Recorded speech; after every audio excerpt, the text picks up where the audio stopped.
Hey everyone, and welcome to a brand new explainer. Today, we're stepping into a time machine and traveling way, way back to the ancient world.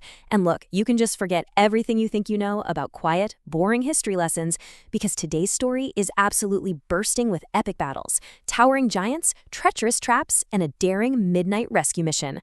We're diving right into the legendary story of Abram from Genesis chapter 14. So buckle up, because we are going on the ultimate adventure. But right before we jump into the action, I want you to ask yourself a seriously tough question. Really imagine this for a second. What would you do if your family, your brother, your sister, your cousin was suddenly captured and taken far away by an unstoppable army? And not just any army, an army led by 4 terrifying kings. Would you hide? Would you run away? Or would you gather whatever courage you had and chase right after them? Well, that is exactly the terrifying situation our hero Abram is going to face. The stakes literally could not be higher. Chapter 1. The Epic Royal Rebellion. Okay, let's dive into this. The ancient world wasn't ruled by just 1 or 2 kings. It was filled with dozens of them, and they were always fighting for treasure, land, and power. So for 12 long years, this super powerful king named Omer was basically the biggest bully in the desert. 5 other kings were forced to serve him and pay these massive, heavy taxes. But finally, in the 13th year, they'd absolutely had it. They yelled, "No more," and started a massive rebellion. Well, King Omer didn't like that one bit. So in the 14th year, he called up 3 of his royal buddies, gathered a huge army, and marched right down to crush the rebellion. It's the ultimate ancient showdown. On one side, we have the Invader Alliance, the 4 kings, led by the fierce Omer, along with Amrafel, Aryokh, and Tid. And on the other side, we have the Defending Alliance, the 5 kings of the valley, which includes the kings of Siddim and Amora. It's 4 mighty conquerors going head-to-head against 5 rebel kings.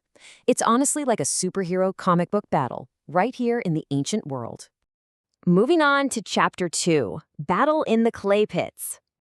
Let's see how this builds, because the armies are marching and the earth is just shaking under the boots of thousands of ancient soldiers. Before the 4 kings even reached the 5 rebel kings, they had to march through a ton of other territories, and they absolutely crushed everyone in their path.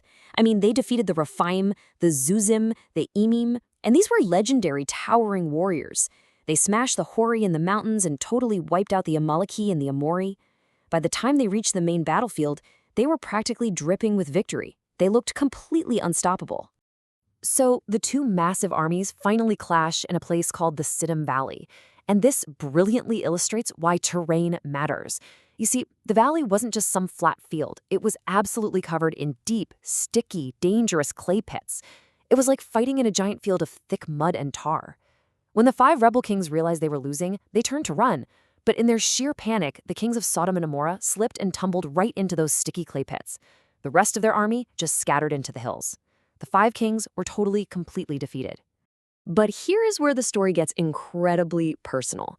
The 4 victorious kings didn't just win the battle, they looted the entire cities of Sodom and Amora. They took all the food, all the gold, all the shiny things they could possibly carry. But that's not all. Someone who escaped the battle ran to find Abram with some terrifying news. The bad guys had taken hostages. And one of those hostages was Lot's, Avram's very own nephew. The bad guys had his family. Which brings us to Chapter 3, Avram's daring night rescue. Now, what's really interesting about this is that Abram was just living peacefully by the great oak trees. He wasn't a king. He didn't have a giant, sprawling empire. But when he heard his nephew was in danger, he didn't hesitate for a single second. He didn't have tens of thousands of soldiers like those 4 bad kings. He only had the trained men born in his own household. Just 318 brave warriors.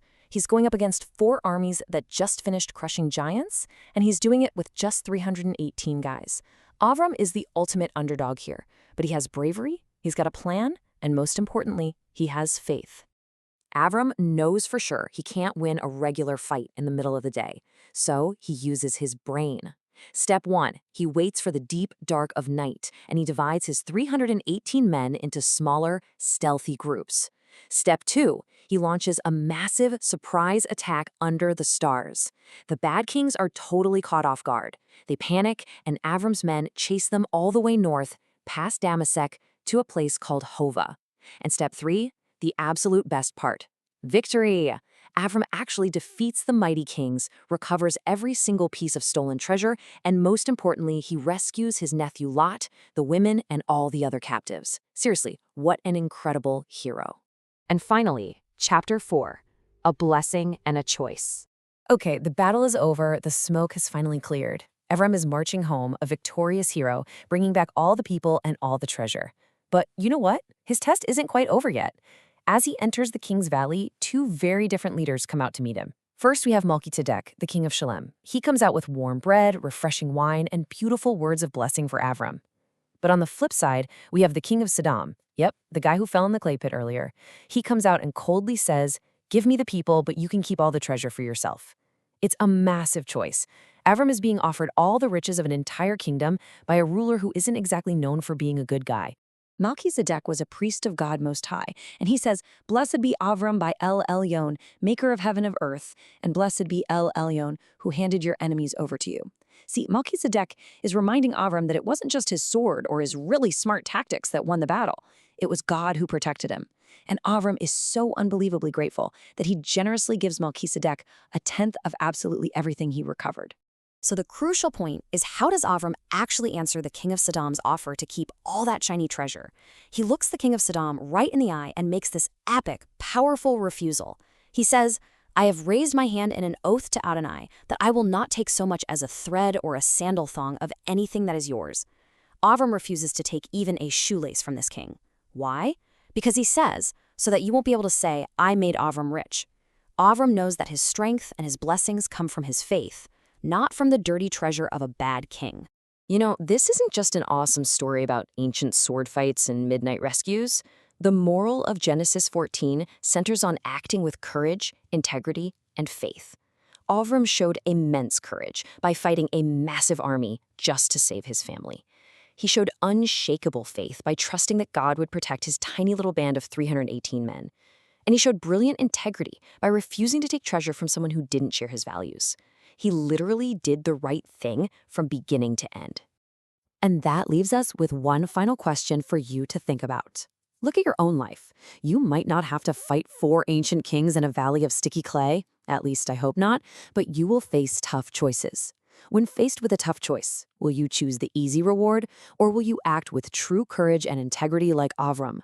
Keep that incredible heroism in your heart. Thank you so much for exploring this amazing story with me today, and hey, never forget to be brave.